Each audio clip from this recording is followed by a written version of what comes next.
రాజు వేసినట్టు sir. So ఈ మధ్య నా కలెక్షన్స్ ఫేక్ కలెక్షన్స్ అనేది బాగా డిస్కషన్ పాయింట్ అయింది సార్. దీని మీద మీ కామెంట్ ఏంటి? తండేల్ సినిమాకి ఒరిజినల్ కలెక్షన్ చూడొచ్చా? ఎవరు ఏం చేశారనేది కామెంట్ ఏంటి అనే దాని మీద ఇందాక చెప్పాను చూడండి. తండేలు విషయంలో మట్టుకు మేము కరెక్ట్గా వేస్తాము అంటే ఇంకొకటి వేయలేదు అని వస్తుంది. కరెక్ట్ కాదన్నమాట. అందుకని మీరు ఆ ట్రాప్లోకి నన్ను లాక్కండి. చైతన్య గారు, అరవింద్ గారు అంటే అక్కినేని ఫ్యామిలీ హీరోలు కావచ్చు, లేకపోతే యంగ్ హీరోలు ఎవరైనా కావచ్చు, లవ్ స్టోరీలు చేసినప్పుడల్లా షూట్ షాట్ హిట్లు కొడుతూ వస్తున్నారు. మాస్ ట్రై చేసినప్పుడల్లా కొంచెం ఫెయిల్యూర్స్ వస్తున్నాయి. మీ కెరీర్లో కూడా ఏమాయ చేసావే, ప్రేమం, మజిలీ, లవ్ స్టోరీ 100%లో ఇప్పుడు ఇది. సో ఖచ్చితంగా మీరు ఈ తేడా గమనించారా? మళ్ళీ మాస్నే ట్రై చేయాలని అనుకుంటున్నారా? లేదు, అఫ్కోర్స్ ఆ తేడాన్ని గమనించాను. బట్ యాజ్ అన్ యాక్టర్ ఎప్పుడు ఆ ప్రయత్నం చేస్తూనే ఉంటానండి. నాకు లవ్ స్టోరీస్ చేయడం బాగా ఇష్టం అండ్ ఆడియన్స్ కూడా చాలా బాగా ఆదరిస్తారు లవ్ స్టోరీస్ చేసినప్పుడు. I'm thankful for that. But as an actor ఎప్పుడు వేరే వేరే జానర్స్ ట్రై చేస్తూ ముందుకు వెళ్ళాలనే నా ప్రయత్నం అండి. ఎందుకు చెబుదాం, మేము ఒక యాక్షన్ పిక్చర్ గురించి ప్లాన్ కూడా చేస్తాం. అరవింద్ గారు, హాయ్. అరవింద్ గారు ఇక్కడ, hi sir. Geetha Arts last proper film తీసిన ధృవ, మధ్యలో అలా వేకుండా ఉన్న it's joint production. So almost 9 years గ్యాప్లో గీతా ఆర్ట్స్ బ్యానర్లో ఇది వస్తుంది, ఎక్సెప్ట్ ఫర్ అలా వేకుంఠపురం. సో ఎందుకు గీతా ఆర్ట్స్లో పెద్ద మూవీస్కి మీరు ట్రై చేయలేదు? లైక్ గీతా ఆర్ట్స్ మీరు లాస్ట్ ఫిల్మ్ అని అంటున్నారు. నా ఉద్దేశం గీతా ఆర్ట్స్ మొన్నటి వరకు సినిమాలు తీస్తాను. జిఎట్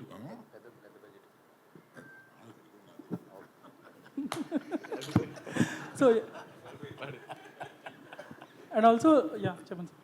లాస్ట్ 9 yearsలో చాలా మారిపోయింది ఈ బిగ్ మూవీస్ బిజినెస్ అనేది. టైప్స్ ఆఫ్ ప్రమోషన్స్ కానీ, హౌ దే మేక్ ఇట్ కానీ. సో వాటికి ఎలా అడాప్ట్ అవుదాం అనుకుంటున్నారు మీరు? పెద్ద సినిమాలకి అడాప్ట్ అవడం అనేది డైరెక్టర్స్ని బట్టి కూడా ఉంటుందండి.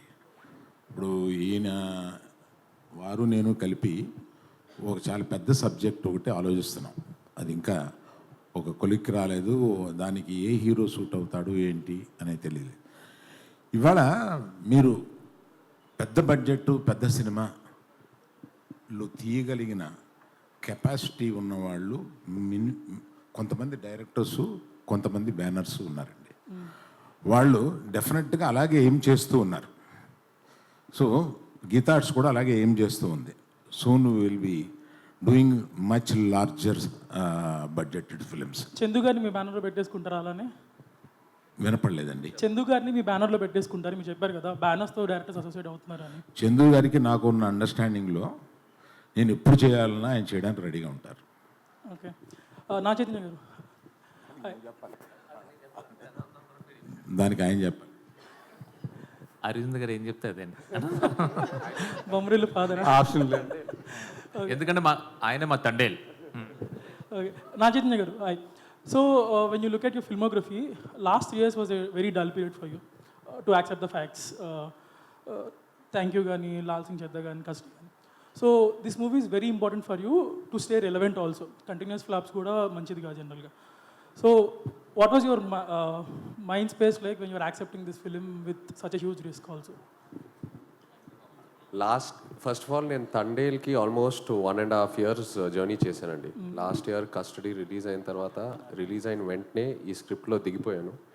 అండ్ అప్పటి నుంచి వేరే ఏ కథ గురించి ఆలోచించకుండా, వేరే ఏ సినిమా చేయాలని ఆలోచించకుండా ఓన్లీ ఈ క్యారెక్టర్లోనే ఉన్నాను. So definitely I think as an actor ఎప్పుడు మనకు అప్స్ అండ్ డౌన్స్ ఉంటాయి. Ups and downs are healthy. ప్రతిసారి మనం పడిపోయినప్పుడు ఏదో ఒక నేర్చుకుంటాము. And at the same time success also teaches you a lot. So అది నేను ఒక డిస్కరేజింగ్గా అలా ఏం చూసుకోను, అది ఒక లెర్నింగ్ లెసన్లా చూసుకొని ఇంకా నేర్చుకొని ఇంకా how to get up stronger. And Thandel is my answer for that. So this is Naga Chaitanya 2.0. How will it be going forward? This is Naga Chaitanya 2.0 అనుకుంటే Thandel. So how will it be going forward?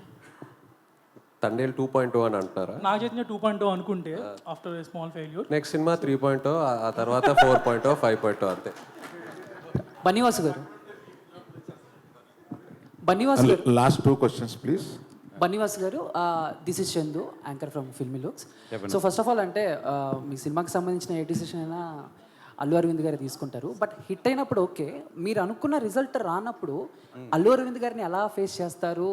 మనం అనుకున్నది రిజల్ట్ రాలేదని ఆయనకి ఎలా చెప్తారు? ఏంటి ఆ ప్రాసెస్? అది సక్సెస్ అయినా ఫెయిల్యూర్ అయినా మేమిద్దరం ఎప్పుడు కూడా ఎన్ని కష్టాలున్నా ఏం చేసినా స్మైల్తోనే ఫేస్ చేస్తాం ఇద్దరం కూడా. సార్ అరవింద్ గారు యాక్చువల్గా అంటే మీరు దొరకలేదు కాబట్టి ఇప్పుడు దొరికారు కాబట్టి అడుగుతున్నాను సార్. ఇప్పుడు అంటే మీ కెరియర్లో మీరు చాలా హ్యాపీ మూడ్లో ప్లస్ పీక్ స్టేజ్లో ఉన్నారు సార్. యాజ్ ఏ ఫాదర్గా మీరు ఒక పుష్ప ఫాదర్గా హ్యాపీగా ఫీల్ అవుతారా? పుష్ప మీ సన్ అని హ్యాపీగా ఫీల్ అవుతారా? మన డిస్కషన్ని తండేలకు పరిమితం చేద్దామని. నాగ చైతన్య గారు సార్, ఇక్కడ ఈ సినిమా గురించి మాట్లాడుతున్న ఇన్సైడ్ టాక్ ఏంటంటే లవ్ స్టోరీ చాలా బాగుంది, అలాగే నాగ చైతన్య యాక్టింగ్ పీక్స్లో ఉంది అంటున్నారు. అలాగే మీ ఫాదర్ కూడా చూశారు, నాగార్జున గారు కూడా. ముఖ్యంగా చూసిన తర్వాత ఆయన రియాక్షన్ ఏంటి? క్లైమాక్స్ చూసిన తర్వాత ఆయన రియాక్షన్ ఎలా ఉంది? అదే ఇప్పుడు మీరు ఏదైతే చెప్పారో, ఏదైతే మీకు టాక్ వచ్చిందో అదే చెప్పారు నాకు కూడా. నాగ చైతన్య గారు మాకు కూడా అదేంటో చెప్తే ఇంకా గంటలోనే రిలీజ్ ఉంది కదా. మీరు చెప్పారు కదా క్లైమాక్స్ పీక్స్లో ఉంటుంది, అదే సేమ్ అదే చెప్పారు ఆయన కూడా. బన్నీవాస్ గారు